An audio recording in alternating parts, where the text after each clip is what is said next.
पहली मोर जिंदगी हरा भरा रही से, अब कोयला के कारण मोर जिंदगी पूरा काला हो गई। हम लोगों का भी नंबर आ गया है। मान ले गाँव उजड़ना मतलब सब कुछ समाप्त, हर चीज का डिस्टर्बेंस है जी।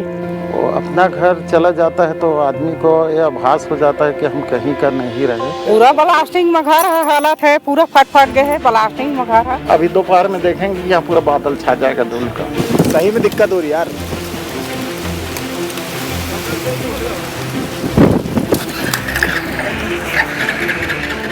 आपको जुबान में ना कोयले का टेस्ट आएगा।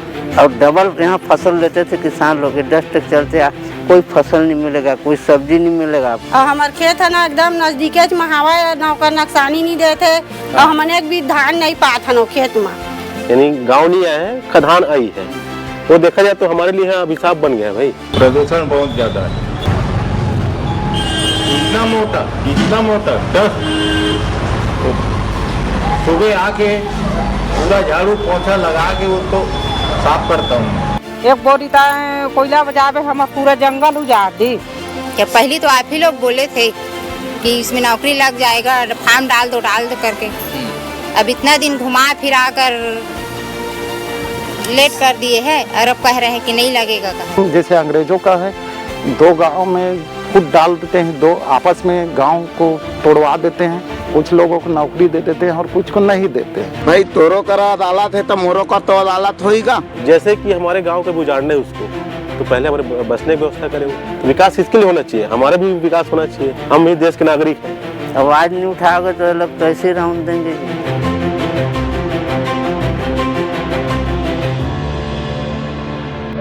कहते हैं कोयले सी रात कर लो तो हीरे सी सुबह चमकती है, और हम तो कोयले के अथाह भंडार के बीचों बीच पहुंच गए हैं। ऊर्जा जो है वो भूत, भविष्य और वर्तमान है। भारत की 2/3 से ज्यादा ऊर्जा की जरूरतों को कोयला ही पूरा करता है। भारत विश्व में दूसरा सबसे बड़ा कोयला उत्पादक और उपभोक्ता है। कोयला सबसे सस्ता ईंधन है, लेकिन ये कितना सस्ता है, इसकी असली कीमत क्या है और ये कीमत कौन चुकाता है, हम जानने आए हैं छत्तीसगढ़ के कोरबा जिले में कोयले की असली कीमत।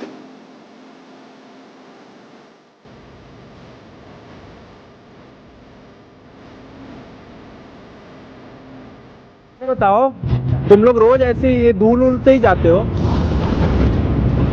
इतना धूल है तब ऐसे ही जाते हो रोज? तो तुम्हारे स्कूल के बाहर तो बहुत आवाज होती होगी, ट्रक व्रक चलता है सर, पढ़ाई में डिस्टर्ब होता है। आप में से अधिकतर लोग कोयले के बारे में साधारण जानकारी रखते होंगे। ये जानते होंगे कि कोयला क्या है, इसका रंग क्या है, इसका इस्तेमाल कहाँ होता है।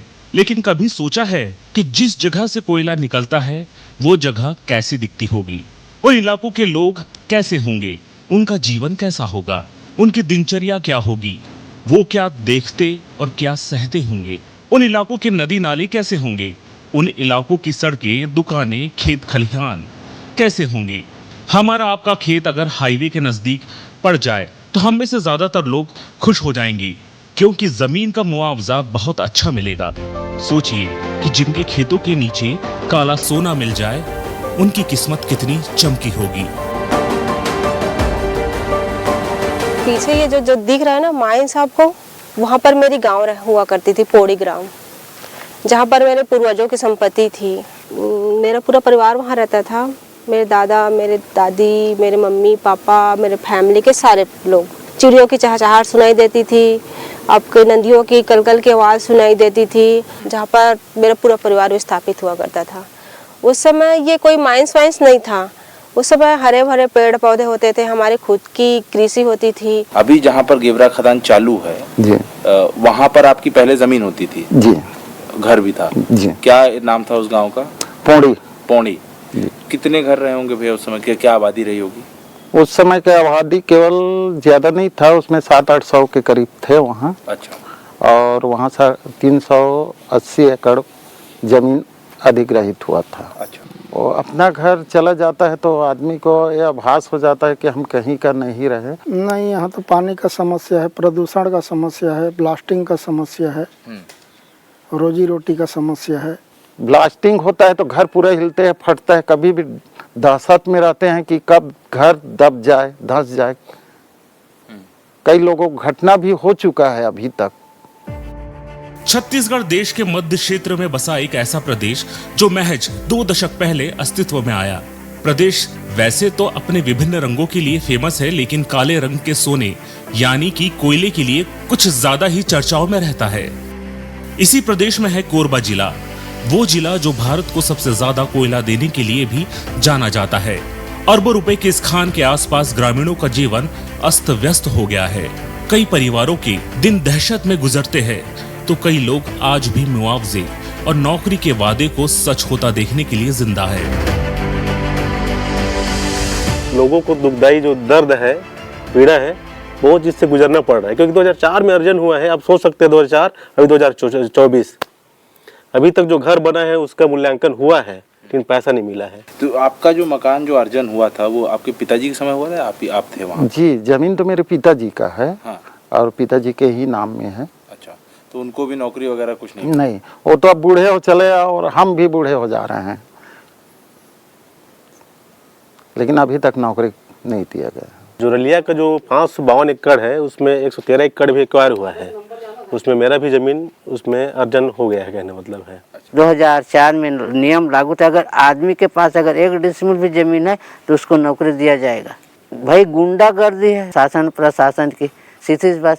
गरीब का कोई नेता लोग भी नहीं सुनते, मदद नहीं करते, गुंडागर्दी है। 2012 में नया कानून हुआ, तो हमारा जमीन 2004 में निकला है, तो वो नियम हमारे ऊपर कैसा लागू होगा भाई?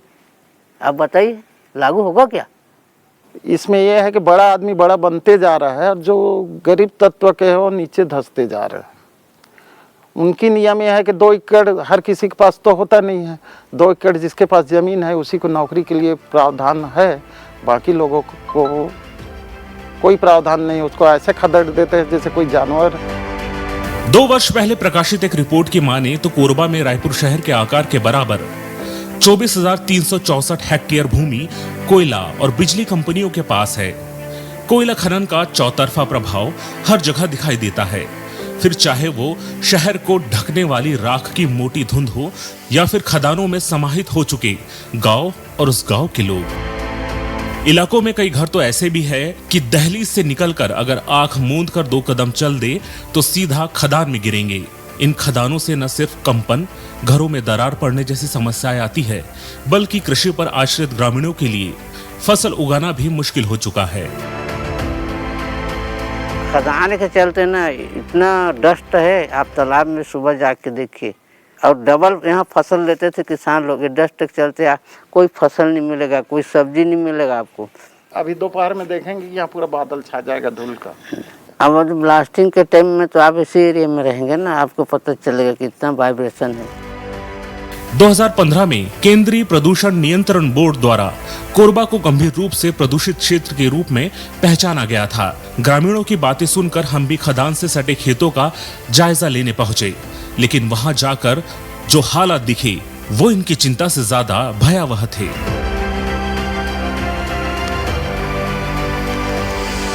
पीछे देख करके आपको विजुअल्स में ऐसा लगेगा कि बारिश होने वाली है, बड़े काले बादल हैं, लेकिन ये काले बादल नहीं है, ये कोयला खदानों से उड़ने वाला राख, धूल, धुआं, ये वो कालिक है जो लोगों के घरों तक पहुंचती है, उनकी नदियों तक पहुंचती है, उनके पानी के स्रोत को गंदा करती है, बर्बाद करती है।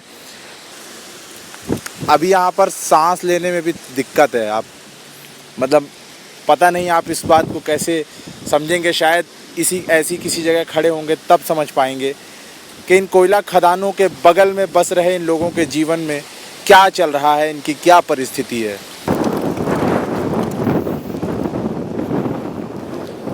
आपको जुबान में ना कोयले का टेस्ट आएगा।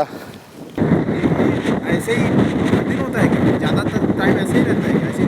हाँ, ये हवा करी तहाँ इसने होते उसके ये उधर छकाए उधर छकाए, मतलब बेंद्रा कसना चाहते हैं। अब देख धूल देखा था है, हवे के नहीं हवे। हाँ, बस उसके कहना है मेरा। हसदेव क्षेत्र से लगा हुआ कोरबा है। यह जिला एशिया की सबसे बड़ी और दुनिया की दूसरी सबसे बड़ी खुली खदान गेवरा का घर है। इसी जिले में गेवरा के अलावा 2 अन्य खुली खदानें भी है। कोरबा में कोयला खदानें साउथ ईस्टर्न कोलफील्ड लिमिटेड के स्वामित्व में है, जो दुनिया की सबसे बड़ी कोयला उत्पादक कोल इंडिया लिमिटेड की सहायक कंपनी है और भारत के कुल कोयले का 80% से अधिक हिस्सा इसी कंपनी के जरिए मिलता है। कोरबा में खनन 1970 के दशक में शुरू हुआ और 5 दशक बाद भी खनन के कारण विस्थापित हुए लोगों को अभी भी कई पर्यावरणीय समस्याओं के अलावा पुनर्वास के मुद्दों का सामना करना पड़ रहा है। और हमार खेत है ना एकदम नजदीके में हवा नौकर नुकसानी नहीं देते और हमने एक भी धान नहीं पात है खेत में। अम्मा ये जो इतना धूल उड़ता है पूरा कोयले का राख भी इधर आता है। हाँ तब वो राख ला खात है ना मन का कर बब नहीं राखे खबो तो होते बारूद लगते तो रोज बारूद लगाते एनी टाइम लगाते रहते बारूद। तो इससे खेती भी प्रभावित होगी तो हाँ नहीं हुआ धान चाउर कुछ नहीं हो साग भात कुछ नहीं हो पेड़ पौधा में कुछ फल फूल नहीं धरा कछु नहीं करे थे साहब मन। अपन धूल डस्ट अपन खदाने में रखे हमारे धूल डस्ट गाँव में नहीं आना चाहिए।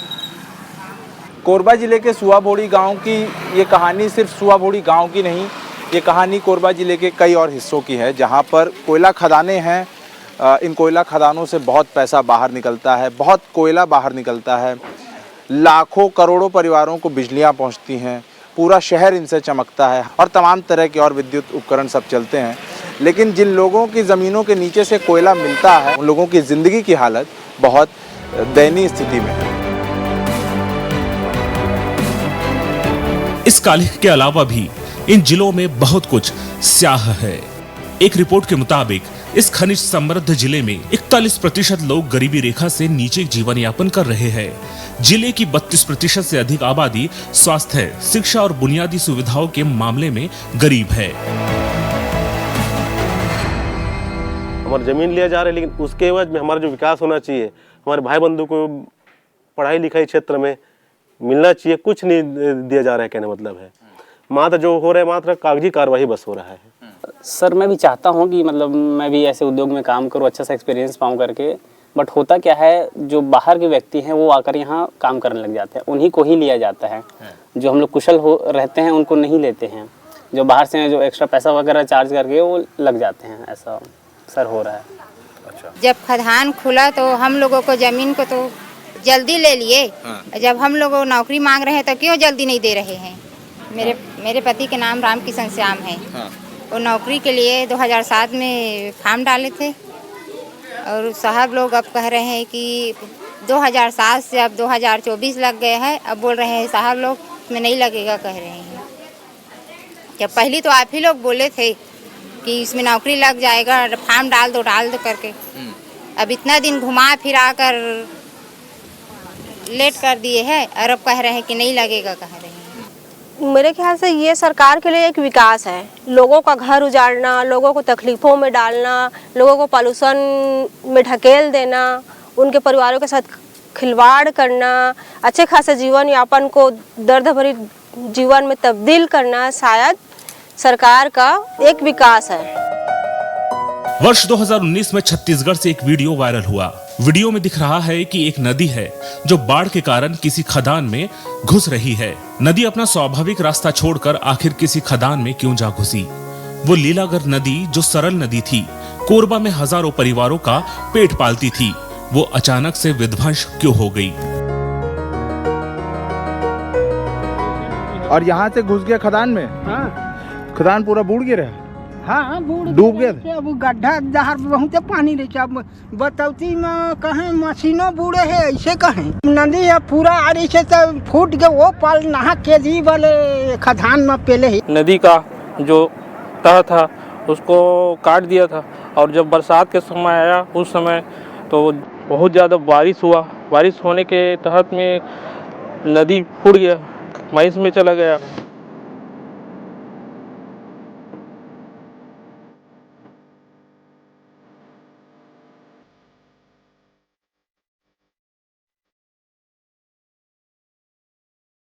2019 में लीलागर के विध्वंस होने के पीछे कोई एक गलती नहीं थी, बल्कि इसके पीछे कई वर्षों से नदी के बाढ़ या डूब क्षेत्र की बर्बादी थी। खदानें नदी के स्वाभाविक रास्ते को कम करती गई और डूब क्षेत्र में मिट्टी डालती गई। वो कहते हैं ना कि प्रकृति से खिलवाड़ मनुष्य को हमेशा भारी पड़ता है। और इसका ताजा मामला कोरबा की ये लीलागर नदी है। अच्छा, ये नदी साफ है क्या लीलागर? पानी पिए लायक है? पिए के लायक नहीं, अब कहाँ है, अब ये करे खदान हो गए कोयला ये में तराब वो घनी से आउ नेमगा काला पानी है आथे कोयला कोयले खदान के पानी ला फेंकते नदी में कना गन। हाँ, नदी में खदान के पानी ला फेंकते तो वो हमन पियत रहन ते गंदा हो गई, पूरा गंदा हो गया। असन आगू झिरिया कोड़ के इहे ले तो पानी पियत रहे, कुछ नहीं बना थे, पियत बना थे ना, कहीं से नहीं बना। हाँ, अब उनको कहिए। हाँ, पहली साफ रही से अब वो गंदा हो गए। असन नहीं छोड़े कहूँ कर पानी कर 8 काल 12 महीना गड्ढा रहे, स्नादा खोरा ये में। पोल्यूशन लेवल्स का भी एक बड़ा इम्पैक्ट है। एक नदी है लीलागर नदी, मुझे लगता है कि जितने भी पावर प्लांट्स हैं, प्राइवेट पावर प्लांट्स और जो माइनिंग के इलाके हैं, तो प्राइवेट पावर प्लांट्स को पानी का जो सप्लाई है वो इसी नदी से होता है और वो अपना पूरा एफ्लुएंट डिस्चार्ज भी इसी नदी में करते हैं। कोरबा की कोयला खदानों का असर न सिर्फ आसपास के इलाकों बल्कि कोरबा शहर तक इसका प्रभाव देखा जा सकता है। इस कहानी का एक महत्वपूर्ण हिस्सा वो पावर प्लांट्स है जहां पर ये कोयला जलता है और फिर बिजली बनती है। सब कुछ रोशन करने वाली बिजली के बाद बचता है जला हुआ कोयला, यानी कि राख। लोकल भाषा में इसे राखड़ कहते हैं और अंग्रेजी में फ्लाई ऐश। इस फ्लाई ऐश का दंश भी लोगों को उतना ही परेशान करता है। समस्या ये होता है, कभी कभी फट जाता है राखड़ डैम तो बस्ती में घुस जाता है। कई बार हुआ है, 2 बार हो चुका है, बस्ती में घुस चुका है पूरी राख। हाँ, पूरा राख पूरा घर तक पहुंच गया है। तो मैं जब से पैदा हुआ हूँ तब से देख रहा हूँ कि डस्ट का प्रभाव बहुत ज़्यादा है। वो 15 साल तो राखड़ उड़ ही रहा है। अब खेती बाड़ी करते हैं तो क्या है, पहले से साल भर तो जम जाता है खेत में, उसके बाद जोताई करते हैं तो मिट्टी में पूरा घुल जाता है। तो थोड़ा बड़ा तो पहले उपतक था, अब तो बंद ही हो गया है, पूरा बंजर हो गया है पूरा। तो 8 गाँव 12 गाँव में कम से कम ये डस्ट आप देख सकते हैं, आपके सामने है। ये जैसे खाना बना रहे हैं उसमें डस्ट जा रहा है, खाना खा रहे हैं उस समय डस्ट जा रहा है। जब सो के उठते हैं तो इतना फर्क जमा रहता है, कुएं में भी प्रभाव पड़ रहा है। हम लोग को पानी में पीने में इतना तकलीफ हो रहा है कि स्वाद चेंज हो गया। तो आपके बच्चे लोग जाते होंगे तो कैसे, पूरा मुंह बांध के जाते हैं, कैसे जाते हैं रात को? हाँ, डस्ट है, वो खाते हुए जाते हैं, आँख मुँह बांध कर जाते हैं। डस्ट में स्कूल में डस्ट घुस रहा है, बच्चे वहीं पढ़ रहे हैं, तो आज का अगले वाला पीढ़ी तो खराब हो रहा है भैया, नहीं हो रहा है भाई। डस्ट ले रहे तो कल बीमार पड़ेंगे बच्चे लोग। हम लोग तो चलो जो हो गए वो गुजर गए, लेकिन ये डस्ट वाला तो बच्चों पर असर पड़ेगा ना भैया। देश विदेश के किसी विकसित शहर में आप पहुंचे और नजर उठाकर आसमान में देखें तो आपको ऊंची ऊंची खूबसूरत इमारतें दिखेगी, जैसे कि न्यूयॉर्क में गगनचुंबी इमारतों की एक पंक्ति, दुबई में बुर्ज खलीफा, पेरिस में एफिल टावर या लंदन में लंदन आई। लेकिन जब आप कोरबा की कल्पना करेंगे तो इसके क्षितिज में आसमान में धुआं उगलती चिमनियां, राख और प्रदूषण की परत दिखाई देगी। इसी क्षितिज के नीचे कोरबा में लोग कोयला पानी का इस्तेमाल कर रहे हैं। यही राख चिमनियों से निकलता धुआं और खनन प्रभावित जिंदगी जीने को मजबूर है। ये जो पानी है ये कहाँ से आता है पानी? ये खदान के अंदर से आता है डायरेक्ट। तो आप लोग यही पानी इस्तेमाल करते हैं नहाने? हाँ, यही नहाना धाना सब बहुत दूर दूर से आते हैं लोग नहाने के। नदी में ये पानी जाके नदी में मिलता है? हाँ, ये नदी में मिलता है, उसी में फिर आदमी नहाते हैं। वो गंदा पानी को नाले में डाल रहे हैं, नदी में, है ना। तो अभी पीने लायक है ही नहीं है। पहले इसमें नहीं खुला था तो अच्छा पीने लायक था, खोद के पानी पीते थे ग्रामीण के लोग, और ये अभी तो गंदा पानी था, कहाँ से पीने लायक है। प्रदूषण बहुत ज़्यादा है। तो आप लोगों को अब आदत हो गई क्या? तो क्या करोगे, इतना मोटा डस्ट। तो सुबह आके पूरा झाड़ू पोंछा लगा के उसको साफ करता हूँ। आदत पड़ गए बेटा, मेरे घर के लेंटर में तो आप सफ़ेद कपड़ा पहन के चढ़ना मत।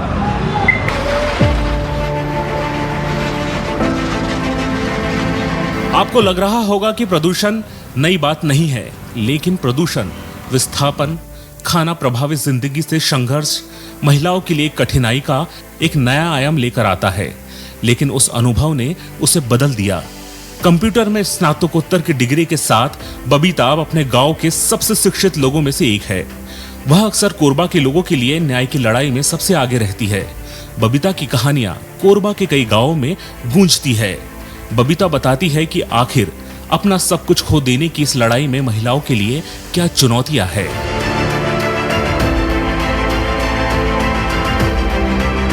माइंस का छोटा सा हिस्सा दिखता था, आपका जो बड़े बड़े मशीन चल रही उनकी, तो हम लोग देख के डर जाते थे। फिर वो धीरे धीरे हमारे घर के नज़दीक आ गया और आज मैं जहाँ पर रह रही हूँ, करीबन 15 साल हो गया मुझे वहाँ पर रहते। मेरे वहाँ पर का सारे दस्तावेज हो गए हैं।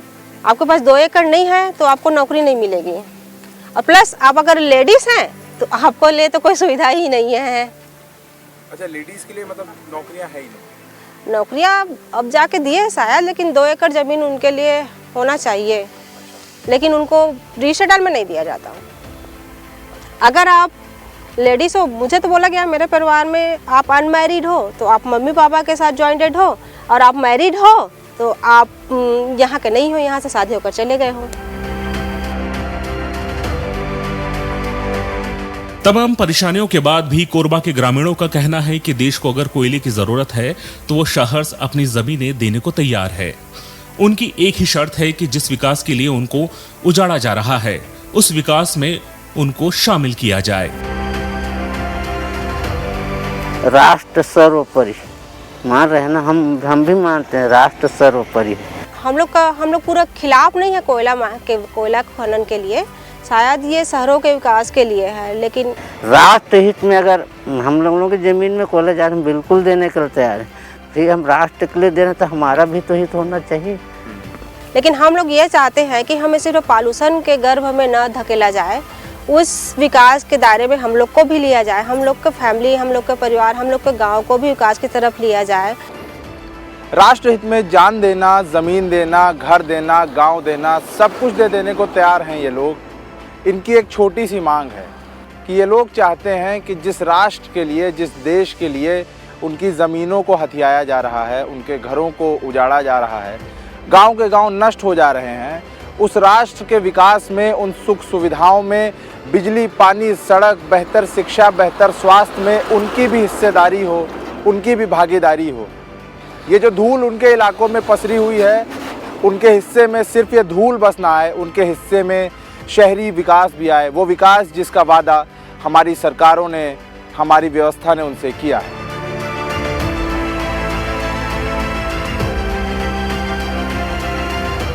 लगभग 40,000 कामगार साथियों, अधिकारी, कर्मचारियों की टीम है ACCL की, और हम लोग मध्य प्रदेश व छत्तीसगढ़ इन 2 राज्यों में अपने कोयला की खदानें संचालित कर रहे हैं।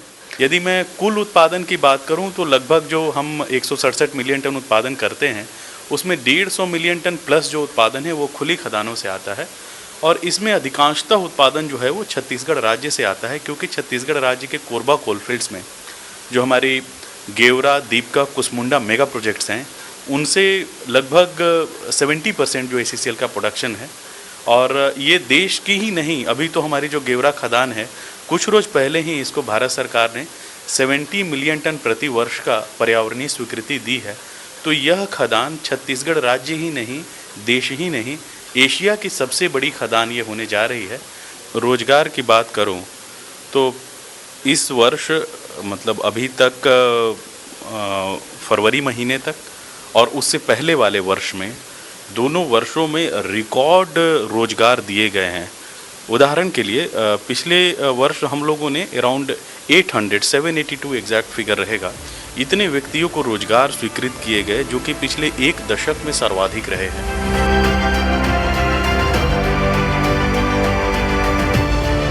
ये तय करना आपकी जिम्मेदारी है कि किस तक कितना विकास पहुंचा, कैसा विकास पहुंचा, किसकी मांगे कितनी जायज़, किसका कहा हुआ कितना सही।